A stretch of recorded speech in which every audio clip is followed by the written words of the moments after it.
opponent really doing very much against him in those elimination rounds. He won with Painter that weekend. He's here playing Naya Hexproof, a deck that Michael Jacob wrote about on the premium side of Star City Games. He's a very big fan of this strategy. You know MJ. He's got his thoughts, and he's very strong with them about how this deck should be built, and it's hard to argue with him. You've got here the 12 Hexproof creatures inflated, 4 Glade Cover Scout, 4 Basara Tower Archer, 4 Witch Stalkers. Then Greg's got 1 Voice of Resurgence, 2 Goreclan Rampagers, your enchantments in Ethereal Armor, Madcap Skills, and Unflinching Courage. A couple copies of Gift or Rezova in the main deck, and then you've got 4 Boros Charms, 2 Celestial Charms, 2 Chain of the Rocks, and a Johnny Caller of the Pride. The important thing here about this deck and why it can exist is because it got an additional Hexproof creature. And Mana Confluence is a big deal for this deck as well. Whenever I watched Naya Hexproof play, previous to Journey into Nyx, it felt like it spent too many turns just turn 1 tap land, turn 2 tap land, turn 3, now I finally get something going. If there was any deck in Standard that was in the market for City of Brass, it's Naya Hexproof. On Greg Bargo's side, he's an Esper deck, I believe. Actually, he's Blue-White Control. I take it back. It's just a Blue-White Control deck. I don't know if there's anything too crazy going on. I do see 2 copies of Banishing Light in this deck. And a main deck copy of Deicide, presumably replacing the Revoke Existence that was there in many decks prior to that. A Temple of Plenty here for Greg is going to start things off. For Bargo, he's going to play an Island, follow that up with a Temple of Deceit. Looks like that card's going to stay on top before passing the turn back. One thing you'll notice, he does not have white mana just yet, and there is a Celestial Flare in his hand. So Smith is going to put the top card to the bottom from Temple of Abandon and pass the turn back. Both players off to very slow starts here. And there are some elements of Naya Hexproof that are very good against Blue-White Control, and there are other elements that are not very good. Greg is looking for mostly Witch Stalkers and Hexproof creatures that he can go beatdowns with, backed up by Boros Charms and such. Less so is he looking for the Unflinching Courage part of the deck. Yeah, the thing that's difficult about Naya Hexproof is that you really don't get to control your draws. It's just, okay, this is what I have, and this is what I get to work with. Now, Scrylands certainly do help there in some regards, but for the most part, you're at the mercy of what comes off the top of your own deck, because here's a Dissolve to take care of the Witch Stalker. And in some matchups, it lines up great. Others, it doesn't. That's just how it goes. Little scry action from the Dissolve here. You see Bargo looking at a Banishing Light, a Revelation of Plains, and a Celestial Flare in his hand. He's going to leave that card on top. We'll see if it's one of his 4 mana spells here, as we do untap in just a moment. Take a draw. Let's see what he kept on top, shall we? It's another copy of Sphinx's Revelation. Not a bad card to keep up there. Yeah, if nothing else, he can cycle it this turn. And if nothing's really happening, then in following turns, he can draw some lands and fire off a Rev. Voice of Resurgence to draw here for Greg. Looks like he's going to deploy this, or at least attempt to. And it looks like it is good to go before passing the turn back. And as you mentioned, it will just be a cycling of the Revelation. So Bargo's going to gain a life and draw a card. Not the best use of Revelation, but given that he has another one, that's okay. Especially because he drew a land off of it. He's got to find something to do also. Yeah. And this is obviously in response to the Voice of Resurgence because he doesn't want the Elemental to trigger. So Smith is just going to play a Sacred Foundry tapped, kick it back over to Bargo, who drew another land. It's a Hallowed Fountain. And Voice of Resurgence seemed like it was printed with trying to beat a card like Sphinx's Revelation in mind. Yeah. You can see Craig with just a handful of instants. Voice of Resurgence potentially very problematic for him. Might be time for a Banishing Light here. And it looks like that's going to be the case. So Banishing Light's going to take care of that. One of the things you got to like about these Blue-White or Esper Revelation decks is how I like to generalize them is that, you know, that Oblivion Ring style effect, we've seen it be great with the Tension Sphere. Now they have an additional one, Banishing Light. How many is supposed to play? Well, that question's up for debate, but it's definitely just a really powerful thing to be doing. Especially when so many decks are trying to beat you with Planeswalkers. That's many decks, that's their whole route is going to Domri, Xenagos, Chandra, Garruk, some package like that. Having additional Detention Spheres is very good there. Hallowed Fountain going to come into play untapped. If you're Greg Smith, you probably got an idea what that means. It's either A, Elspeth, or B, Revelation number 2. We can see in Bargo's hand that Revelation number 2 is what he does have, along with a Azorius Charm and a Celestial Flare. The other thing, too, is it's an untapped white mana. Celestial Flare is so good in this matchup. Yeah. Not a card that you see main deck a lot of. I know some players like to play 1 in their main deck. I think Adrian plays 1 in his main deck or 1 throughout his 75. It's obviously fantastic in this matchup, though. Yeah, I mean, look at Greg's hand. It's just all creature enchantments. Yeah, he's got multiple copies of Madcap Skills. Unflinching Courage. Looks like he's going to suit up the old Witch Stalker now. Now, how hard is he going to move in? I think that's the big question here. Because, you know, again, Celestial Flare is a card it's not a main deck card. So it's very easy for him to run into this trap, which, you know, obviously works out pretty well for Bargo. And especially when Greg's playing that land on tap, very loudly indicating Sphinx's Revelation, he's got to get the ball moving. I mean, Greg can't sit here all day. Yeah. So he might just play right into the Celestial Flare. And here comes an attack for 6, and there is the Flare.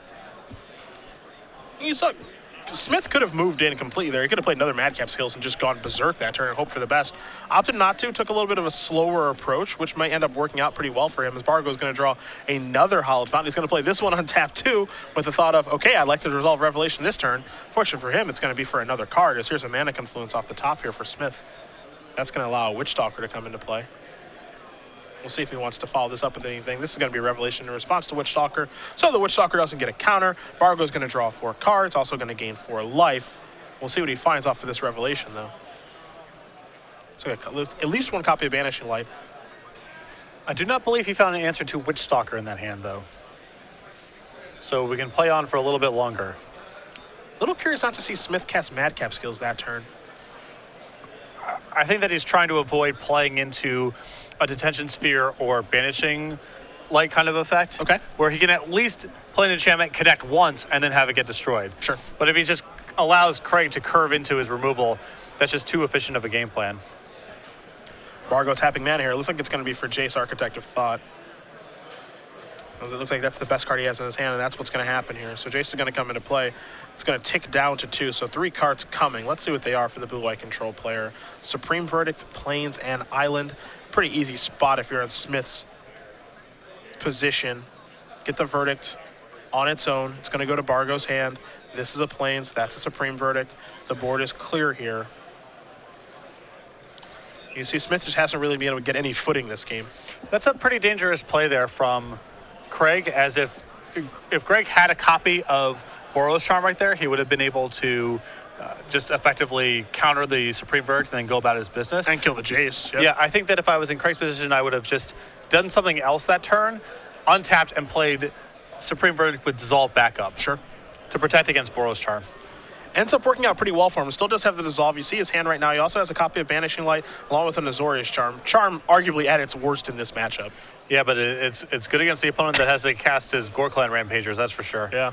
That's exactly what Smith had to do on the last turn. So Madcap Skills is the draw for him. And you can kind of see some of the problem with the Naya Hexproof deck.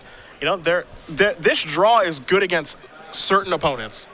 The one that Greg Smith had this game. If he's playing an aggressive matchup, he would be destroying his opponent right now. Yeah, Witch Stalker plus Unflinching Courage is game over for a lot of those decks. But right now, against what he's up against, which is blue-white control, his draw has not materialized very well. You've got an Azorius Charm, which I mentioned is arguably at its worst in this matchup.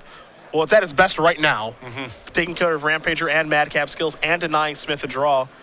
Elixir is going to allow all those cards to go back in Bargo's deck. He's going to gain 5 life. He's sitting at 26, which is obviously a very high life total, and has a Jace to even play around with. So if you're Craig Bargo, you are in the driver's seat right now. You're just looking for a way to get this game over with before you move on to the sideboarded ones. Yeah, a wealth of options for him at this point. More sources of card advantage in place with Jace. 2 Revelations just shuffled back into his deck. He's firmly in control here. Elixir of Immortality, a card that kind of comes and goes in these lists. You know that Adrian Sullivan's obviously a huge fan of that card. And whenever I think about blue-white control, I actually think about Adrian just because he's one of the biggest, proponents of that deck and choosing to play the deck instead of Esper. And he's obviously a big fan of just playing Elixir. Do you think Elixir's at a good spot right now in the format? I am generally speaking not a big Elixir fan, but if nothing else, it's still fine against random beatdown decks too. How do you feel about Revelation? It's pretty powerful once you have 10 mana in play, roughly. It's pretty potent. Gore Clan Rampager, the draw here for Smith. He knew that was coming because of the Azorius Charm. Not sure how much longer he wants to try to slog through this mess because he knows that there's a Revelation coming. You see Bargo does have a Dissolve in his hand if he wants to counter this, but he says, you know what, I'm just going to Revelate for 7 instead. Big fan of this play. You draw 7 cards. 7 life's pretty good. Yeah, it's not so bad. Not so bad. I don't know what it's going to take for Smith to get back into this one. It's the game just doesn't gut. It just didn't gut anywhere that he wanted it to go. The door is shut. Yeah. This is obviously where blue-white or any Revelation deck is at its best. And even though we don't think this deck is going to see a lot of play on this particular weekend, just because it's very difficult to line up the answers with the questions that people are presenting on week 1, it's certainly not impossible. I mean, Craig Bargo's 3-0 in the tournament. He's off to a beautiful start. Yeah. And a lot of these cards just are pretty broad-based answers to a lot of different stuff. Additional copies of Banishing Light, to supplement your Detention Spheres. It's hard to go too wrong with that kind of card.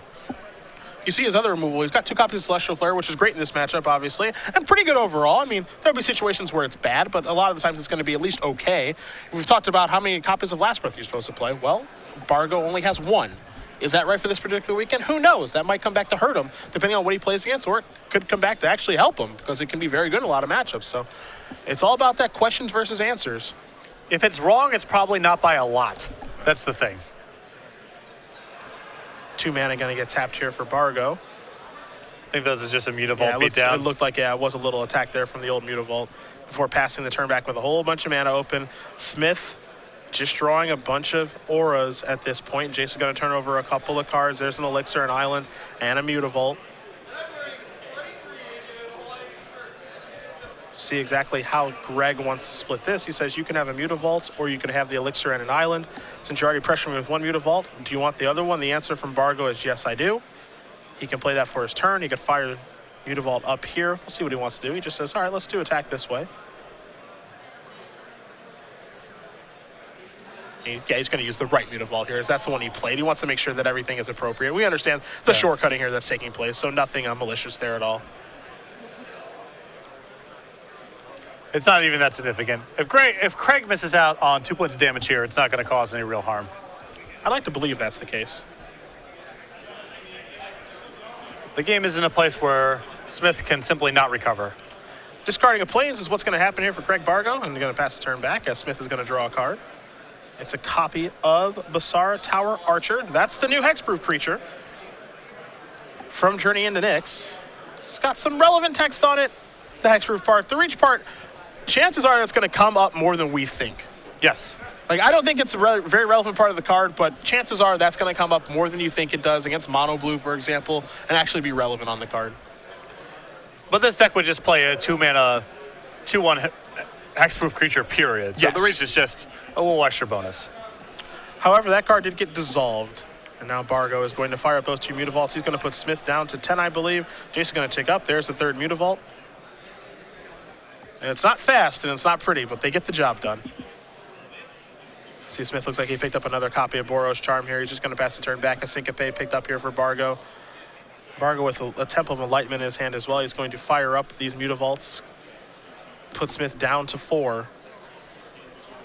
And this is a Hollow Fountain that's going to come into play on tap. Bargo's going to go down to 31. And Jace is going to tick up. Can comfortably pass the turn back. As Smith is going to untap. He's going to take a draw. And it's a Witch Stalker. This is a Syncopate. He says, I'll make you pay more than 3. And that will get the game. Craig Bargo does win game number 1 here over Greg Smith. Blue Eye Control up a game over Naya Hexproof. Not sure how much Blue Eye Control we're going to see this particular weekend, but it looks like, oddly enough, his deck is kind of tailored to be pretty good against Hexproof. Yeah, 2-minute copies of Celestial Flare and the 5th and 6th Detention Spheres and 2 copies of Banishing Light. It's about as good of a setup as you can really ask for. How about a sideboard? He's got anything else to bring in here? He has a Ratchet Bomb, a Deicide, 2 Negates, 3 Gainsays, a Glare of Heresy, a Dispel, 2 Last Breaths, Pithy Needle, a Jace Memory Adept, a Fated Retribution, and a Blind Obedience. I suspect the Ratchet Bomb, the Deicide, the Negates, and the Fated Retribution are all live here. Okay. Definitely, I mean, Azorius Charm is an easy cut. I'm not sure how many of those he has in his main deck. Okay, that's a very easy 3 to go. I wouldn't be surprised if maybe like Elixir comes out because it's really not that kind of matchup, and the gaining 5 life is pretty incidental. Doesn't really matter all that much. Yeah, I'm interested to see what happens with this one Last Breath, because there is only 1 target in Greg's deck, which is a single copy of Voice of Resurgence, but it did show up in game 1. And you don't know if there are more of those looming. Yeah, it could easily be a 4 of. We've seen Naya Hexproof lists that play 4 copies of that card, so it's not unreasonable. Heck, there could even be more in the sideboards. We take a look at that. You've got 4 Skylashers, 2 copy of Mizium Mortars, 2 Ajani's Presence, 2 Aegis of the Gods, a Fiend Slayer Paladin, 2 Wear and Tear, and 2 copies of Skullcrack. Turns out there's only 1 Voice of Resurgence throughout this 75 here for Greg Smith, but again, as you mentioned, Craig Bargo doesn't know that, so we'll see what happens with the Last Breath in the main deck as well as the 2 in the sideboard. There's a chance that those could come in as well, even though they're not great, but Voice of Resurgence is actually pretty good against Bargo's deck.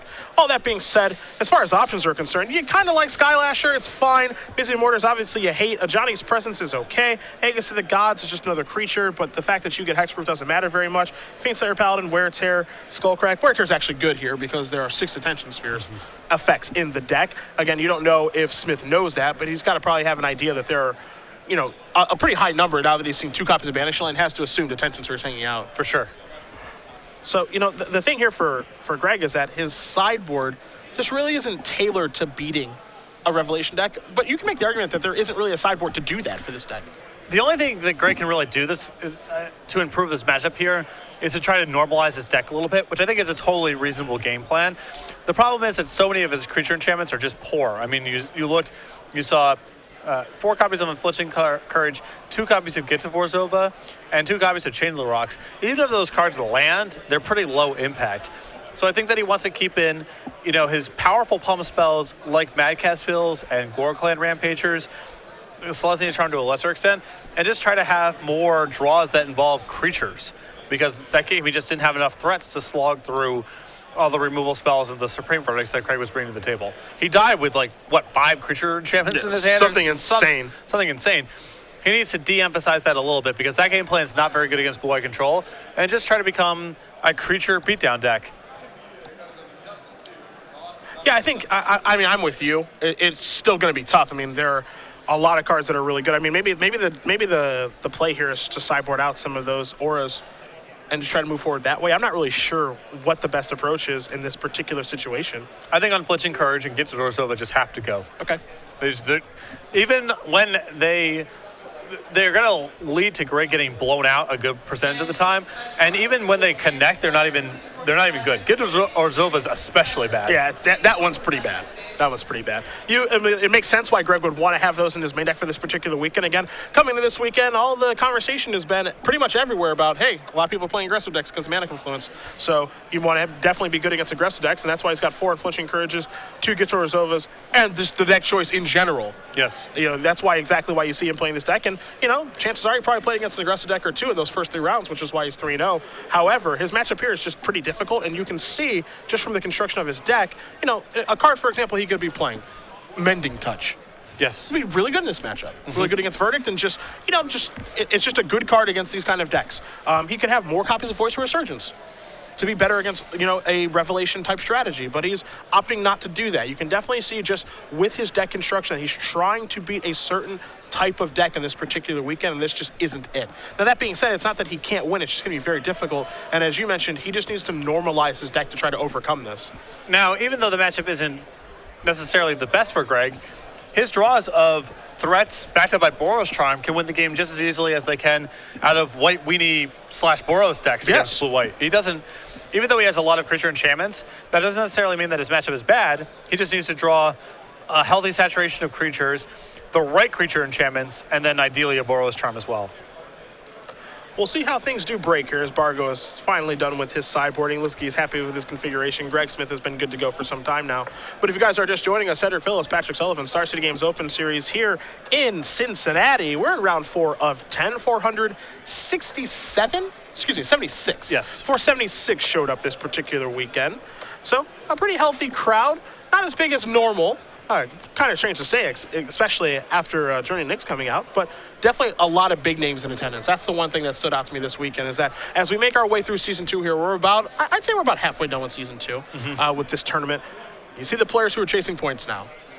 Joe Lissette is the big story coming from California, and he's going to be staying on the East Coast, during the week and then be in Knoxville next weekend, which you and I will both be at, but we have players that are really starting to make the choice. For example, Chris Van Meter, there's a team steal taking place in Roanoke this weekend, and he said, I gotta make the drive to Cincinnati, gotta get those points. Two tournaments are greater than one. Yeah. So as nice as it would have been just to stay home and just play in the team sealed classic, gotta go out and try to get those points. Yeah, and BBD did accompany him on the trip.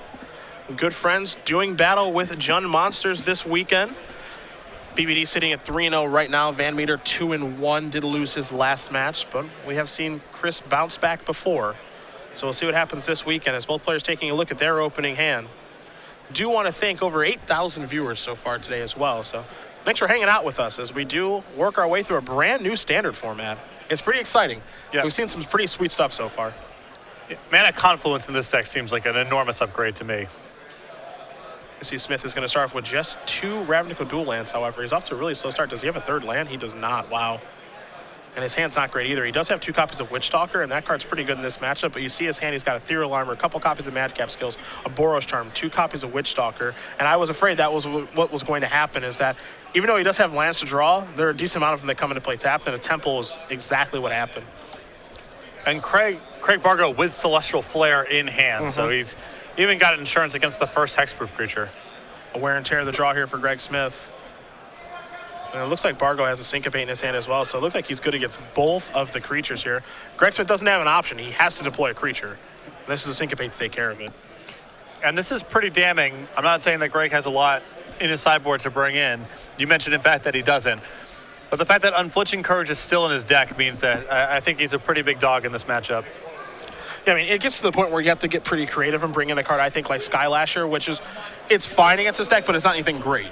You know, Correct. It's just like, I don't really have much of a choice, so I need a card like that. As Witchstalker number 2 is going to resolve right now. You see Bargo's going to play a copy of Temple of Lightning, do a little scry action here. That card's going to go to the bottom.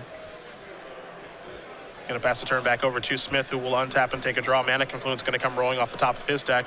How much is he going to move in at this point? We saw him be a little bit slower in the last game. I would imagine that we're going to see one enchantment with the intent of leaving up Boros Charm. Allows him to advance his board, gives his insurance against Supreme Verdict. I think if you just load up Witchstalker altogether, you just lose to too many different cards. You lose to Celestial Flare for sure.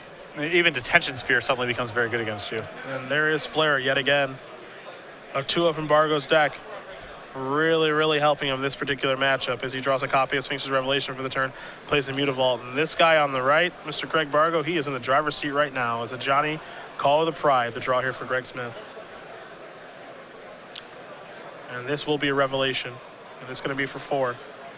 Bargo going to go up to 24. Never been under any real pressure this game to have the right answers at the right time.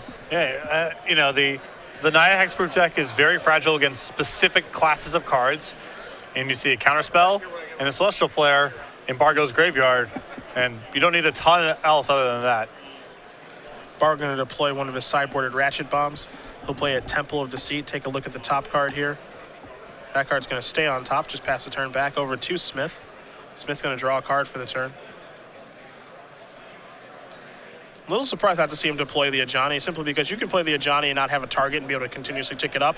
Not saying that's going to get the job done or anything, but I think he didn't want to do it into the face of the Mutavault. that's fair. But It's fair. it's not the most relevant in either case because Greg's just so far away from doing anything of note. Ratchet Bomb going to tick up. You see Bargo's going to play a land for his turn. Getting those Mutavaults at the ready again. He's going to attack here for 4. Smith's life total is going to begin to become under duress here. He's going to go down to 16. And Bargo with so much action left over in his hand, too. His hand's great. He's got lands to play. I think he's got another Revelation there. The world is his oyster right now. You see Smith is looking at a wear and tear. I mean, it looks like he kind of wants to cash in on the Ratchet Bomb, but not really. He draws another copy of Ethereal Armor. And again, this is kind of the problem with this deck. Again, if this is a different matchup where he plays the Witchstalker and just kind of loads that thing up, we're looking at a completely different result. But this is one of the decks that does a really nice job of keeping Naya Hexproof in check. Yes. Just too many good answers to hexproof creatures. Tough part, too, is that they can just load up and make their matchup as good as they want to. Yep. And Bargo with extra left over in the sideboard. I mean, he has a Deicide and multiple negates if he wants to go down that road. I mean, he has all sorts of answers to that sort of strategy. This will be a wear targeting the Ratchet Bomb here. And it looks like Bargo's just going to sacrifice that for value. Because why not? Yeah. Bargo going to take a draw here. Did leave the Last Breath in his deck. Going to fire up with the Mutavaults. Going to put Smith down to 12. Smith will take a draw here. He's just looking for a creature. A Temple of Plenty might get him a little bit closer. He's going to put that top card to the bottom before passing the turn back over to Bargo, who says, let's do this again. Put you down to 8. He drew a Supreme Verdict for the turn. We'll see if Smith can ever find a threat. Well, that's only step 1 of many to getting back into this one. This is true. This is true. I honestly feels like the best card he can find is actually just Glade Cover Scout because it's the cheapest. Yeah. It doesn't look like it's a Glade Cover Scout. It's a Temple. He's going to play a Johnny now. And this is only to hope that Bargo turns, pivots, and starts attacking Ajani. Yeah. But Try and divert his attention, but that's not going to work. Bargo says, I'm going upstairs yet again. He's got a Detention Sphere at the ready for the Ajani if he wants to cast it. He's going to just play Banishing Light instead. Get that off of the table. Save the Detention Sphere maybe for something better. Bargo would have to discard a hand size if he didn't do that. So Smith draws a Boros Charm, and he's going to pick up the rest of his cards. Craig Bargo is going to win this match over Greg Smith. 2-0 in pretty easy fashion. Blue-white control defeating Naya Hexproof. Not the first time, won't be the last time. Seems like a great matchup for them. I know there's a lot of people out there that really enjoy it when they watch a Hexproof deck lose. So I hope that you were tuning in for that one, because that was just a lot.